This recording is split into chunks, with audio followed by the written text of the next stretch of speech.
Hi, Robert Troll here, back in the closet for another episode of Robert's Ramblings.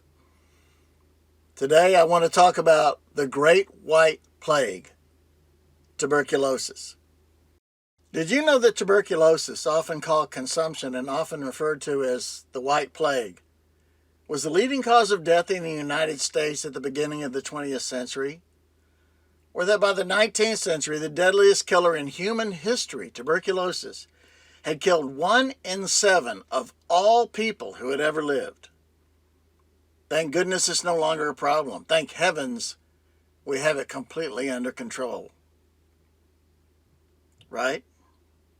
Is that right? Do we have it under control? Well, let's find out. We had snow. I was sitting on a step trying to put on my boots. She came over and said, "Sherwood, your father died last night." She was very depressed, and I felt concerned for my mother because what she had gone through. My mother's father had tuberculosis, and he died when she was 1 year old. Her mother had tuberculosis and was in and out of hospitals. My mother developed tuberculosis, and of course my father succumbed to tuberculosis, and then I had developed tuberculosis. It's mind-boggling. I mean it. And you worry about both your mother and your father, but then you say, well, what's going to happen to me? According to the World Health Organization, in 2018, 1/4 of the world's population, and let me say that again, 1 in every 4 human beings had a latent infection of TB. Latent in this case means you are infected but you have no symptoms. New infections occur in about 1% of the population each year. In 2020, an estimated 10 million people developed active TB, resulting in 1.5 million deaths, making it the second leading cause of death from an infectious disease after COVID-19.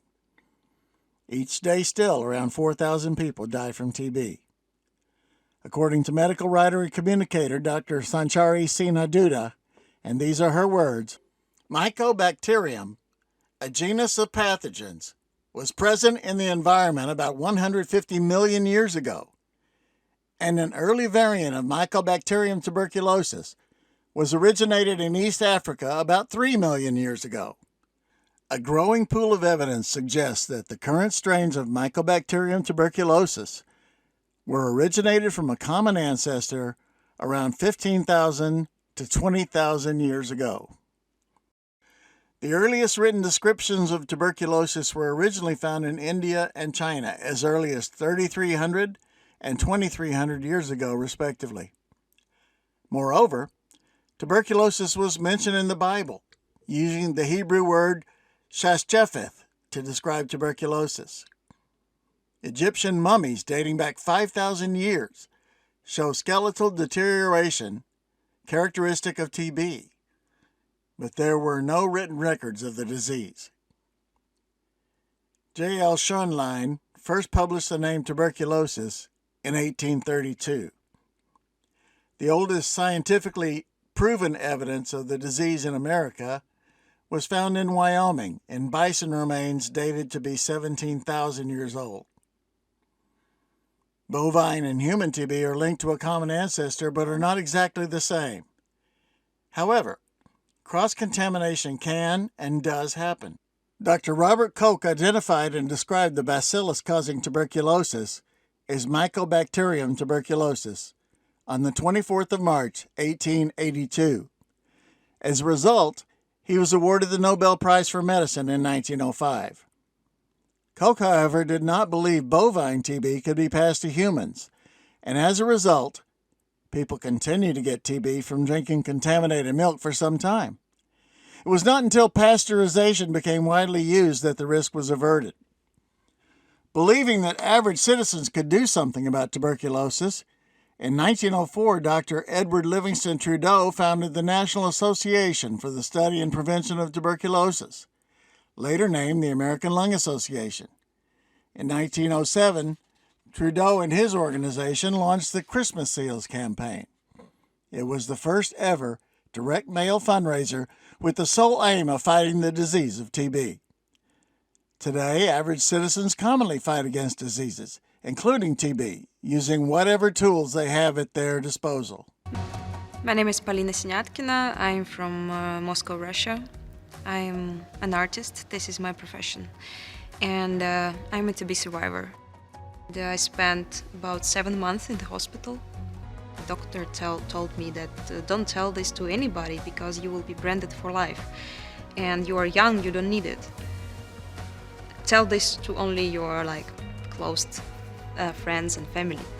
If you see everybody is scared to speak out about this disease, then you are scared as well.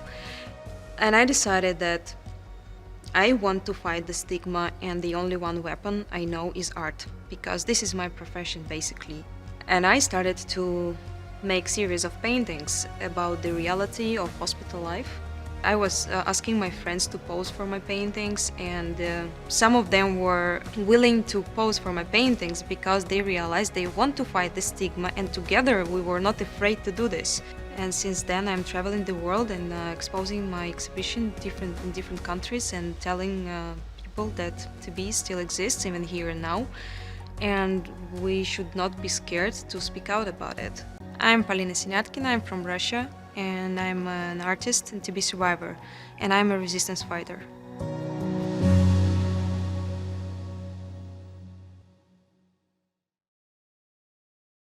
French scientists Albert Calmet and Camille Guérin achieved the first genuine success in immunization against tuberculosis in 1906, using a weakened bovine strain of tuberculosis. It was called Bacille Calmette-Guérin, BCG. The BCG vaccine was first used on humans in 1921 in France, but only saw widespread use in the U.S., Great Britain, and Germany after World War II, at least 25 years later. There was no effective treatment for the disease until 1946. The development of the antibiotic streptomycin made effective treatment and cure for TB possible. Today, a cocktail of antibiotics are administered over a period of 3, 6, or 9 months in order to cure the disease. Patients everywhere are required to be monitored to ensure they are taking their medication. For people who had complaints about COVID protocols, check this out. In some places, an actual health department monitor will see you in your home daily to administer your medications to make sure you are taking all of them properly. Like every disease in history, mankind cannot wait to ascribe the cause of it as satanic or carried and spread by some hated minority group, or just any number of weird causes. TB was at one time thought to be spread by vampires. As a family member turned into a vampire, he sucked the life out of other family members, and that's why they were consumed as well. The ways in which the disease can be spread have been mischaracterized. TB cannot be spread by shaking hands, sharing foods or beverages, touching bed linens or toilet seats, kissing, or sharing toothbrushes. Who does that anyway?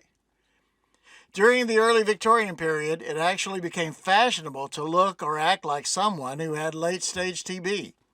Such a person would become very pale, lose a dramatic amount of weight, and be generally frail and lethargic. Some people called TB the romantic disease because of the number of relationships it developed from an admirer doting on a sufferer. Now, if this strange admiration of the effects of a disease no one would ever want to have seems odd to you, let me remind you of the heroin and cocaine addiction-inspired fashion craze called waif style or heroin chic, models being horribly thin with dark circles around their eyes and the look of misery and suffering. People loved it. Not all of us. It was once believed that TB would enhance creativity by profoundly changing an afflicted person's perspective on life.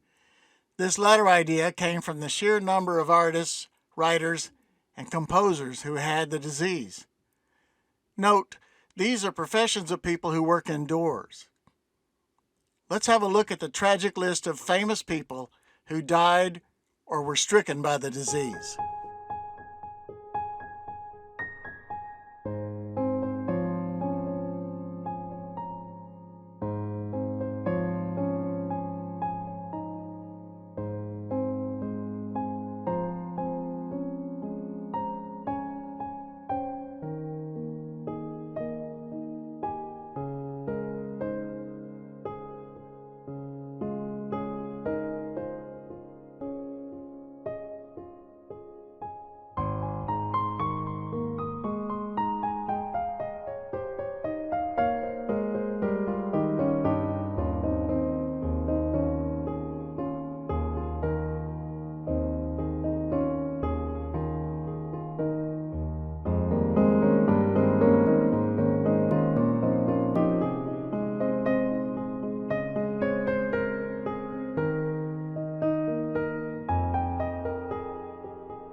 TB, it seems, has been with us always and shows no sign of going away. People, you may have latent TB at this very moment and don't know it. I'm not trying to frighten anyone. I'm only saying now is not the time to let down our guard against any of the diseases we thought we had under control. Just because we think we're safe here in our little cocoon. We're bulletproof. There's no armor, no bulletproof vest ever devised that can stop a disease. Thank you all for watching. If you like what you see here, don't forget to like and subscribe to it. For Robert's Ramblings, I'm Robert Trull.